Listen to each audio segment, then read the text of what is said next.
Hi, I'm Ryan. I'm 32. I work in marketing, live in Oregon, and this is the story I've never told anyone. Call it, I was painting her fence when she said, "If I were your age, I'd ask you inside." It started the summer my life fell apart. I had just quit my job at one of those downtown marketing firms, the kind that promises fast-track promotions and ends up chewing through your soul.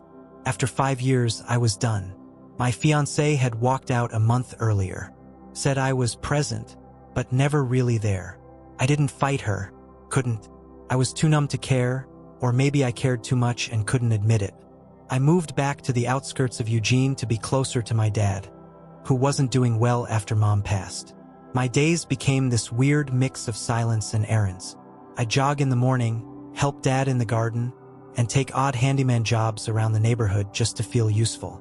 That's how I ended up painting the fence of the woman who would unravel me in the most beautiful, painful way. Her name was Elise. She lived 2 doors down from my dad's house. Mid-50s maybe, but she carried herself like time respected her.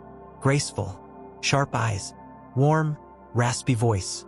The kind of woman you'd imagine in a black and white photograph, smiling from the window of a train headed nowhere and everywhere at once. She came out the first morning I started painting. "Ryan, right?" she asked, shading her eyes. "Your father mentioned you were back. I'm Elise. Nice to meet you," I said, brushing sweat off my forehead. "Your fence had some rot, replacing a few planks before I repaint." She smiled. "I trust your eye." We didn't talk much that day, but she brought me lemonade, sat on the porch with a book, didn't hover, didn't make me feel like I was being watched, just present, like she understood something about silence that most people didn't. On the 3rd day, she said it. I had just finished a section of the fence and turned to ask if she wanted the same color. She was sitting there again, legs crossed, her sundress catching the breeze like something out of a dream. Her gaze was distant, fixed on some thought far deeper than anything I could touch. And then, out of nowhere, she said it. "If I were your age, Ryan, I'd ask you inside." She didn't laugh after, didn't try to brush it off as a joke. She just looked at me, and for a moment the world stopped. I didn't know what to say. My mouth opened, nothing came out. My heart did this strange little somersault. Not because I was attracted to her, though I was, but because of how she said it. Honest, sad, like she was mourning something. I stammered. "That's flattering." She smiled faintly. "It wasn't meant to be." And then she stood up and went inside, leaving her lemonade sweating in the sun. I stood there holding a paintbrush, feeling like I'd just stepped into someone else's life. The rest of the day, I couldn't stop thinking about her. Not sexually, not romantically even. Just Elise, who said things that felt like poems left in old drawers. The next morning, she wasn't on the porch, nor the next. A week passed. Then one evening, I came home to find my dad on the phone. He looked up at me with that kind of pale, haunted expression that made my stomach turn before he even said it. "It's Elise," he whispered. "Her son." He found her collapsed on the kitchen floor. I felt like I'd been punched. She survived, but barely. A stroke. Massive. She was moved to a rehab center in Salem. Her son, David, came by the house the next week. Mid-40s, stiff, polite in a cold way. He told me they were selling the house. "Too many memories." "She spoke about you," he said as we stood in the foyer. "Something about the fence and summer light." I didn't really get it.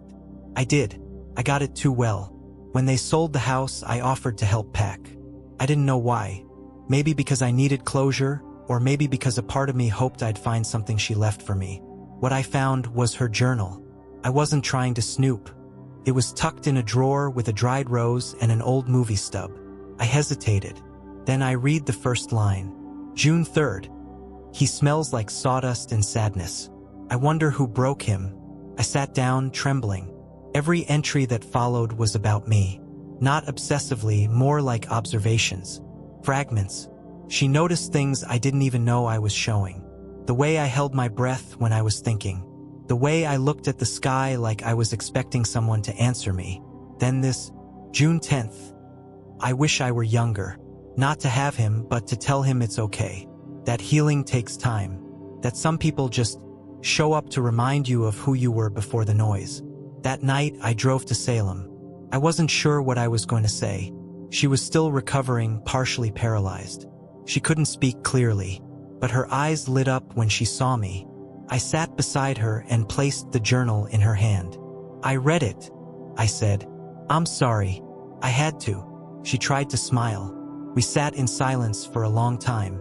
Then I reached for her hand and said, "You reminded me I'm still a person." A tear slid down her cheek. After that visit, I started driving up to Salem every Friday. It became a ritual. I'd bring her books, flowers from my dad's garden, little handwritten notes with jokes or quotes I thought might make her smile. She couldn't talk much, but her eyes did all the speaking. Every look was full of depth, like we were sharing a private language. She once wrote on a napkin with shaky hands, "You make the silence bearable." I still carry it in my wallet. Your purpose must be greater than comfort, greater than money, greater than applause. Your purpose must be tied to who you truly are, not who they told you to be, not the mask you wear in front of your friends, but the version of you that shows up in silence. When no one is watching, tap into that, and you become unstoppable, because purpose produces discipline, not the kind of discipline that feels forced, but the kind that feels holy, the kind that wakes you at 4 a.m. with fire in your veins, the kind that says, "I don't need motivation, I have mission." And discipline is the bridge between vision and creation. Discipline is what separates those who talk from those who build. While others scroll, you study. While others sleep, you sharpen. While others blame, you build. You do not wait for the right mood, the right weather, the right day. You command the day to serve your destiny. Every single day you lay a brick, and you lay it with excellence. Not perfection, excellence. Perfection is fear in a mask. Excellence is commitment in motion. You show up, you repeat, you outlast, and that's where the miracle happens. Not in one massive moment, but in relentless, compounding effort over time. They won't see it at first. They'll mock you. They'll misunderstand you. They'll question why you work like your name is already carved into stone. But you're not here for them. You're here to build what only you were born to build. And once you build it, once the dream finally breathes in the world, they'll call you lucky. They'll say, "You're gifted," but you'll know the truth. You saw it when no one else did.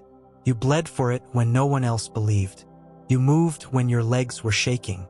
You stayed standing when the winds howled against you.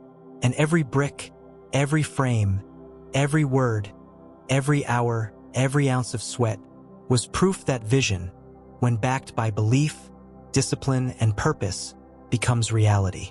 So no, don't settle. Don't shrink. Don't water down your vision to make others comfortable. Let it roar. Let it rage through your bloodstream. Let it burn the bridges behind you until the only direction left is forward. You are not ordinary. You never were. If you can see it in your mind, you can build it. And now, you will. The moment you realize that the mind is the workshop, everything changes. Because in that quiet space between your thoughts and your breath, you are not weak. You are not lost. You are not small. You are a creator. You are the architect of the invisible, drawing from the vast reservoir of unseen power that built every empire, wrote every symphony, invented every machine that changed the world. Tesla did not see wires, he saw energy. Edison did not see darkness. He saw the light already burning in his imagination. Ford didn't see horses. He saw highways filled with roaring engines. Their minds weren't different from yours. Their visions weren't made of magic. What they saw, they believed. And what they believed, they built. So why not you? Why not now? Why not take that fragile dream you keep locked inside your chest and breathe life into it until it rises, stretches, and walks out into the world fully formed? Yes, the world will resist. It always resists birth. But resistance is not a signal to stop. It's a signal to push. The same way the seed breaks through soil, the same way the eagle breaks through shell, The same way your highest self must break through comfort, chaos, and doubt. To become real, you will be tested. There will be days when the world feels too loud, and your faith feels too quiet. There will be nights when your hands are shaking, and your knees hit the floor, and your only prayer is, "Please don't let me give up." But that's where the fire is forged. That's where legends are born. Not in safety, but in struggle. And if you endure it, if you refuse to bow to fear, you rise, stronger, clearer, sharper, wiser. Because the path does not get easier, you get greater. And suddenly, what once felt impossible now feels inevitable. Not because the world changed, but because you did. You became the kind of person who no longer needs external permission to live an extraordinary life. You decided. And that decision, that bold, defiant, earth-shaking decision, becomes the most powerful force in your universe. More powerful than excuses. More powerful than genetics. More powerful than background, circumstance, or even talent. It is you, willing to see what no one sees, feel what no one feels, and do what no one does, that changes everything. This is not about luck. It never was. This is about vision.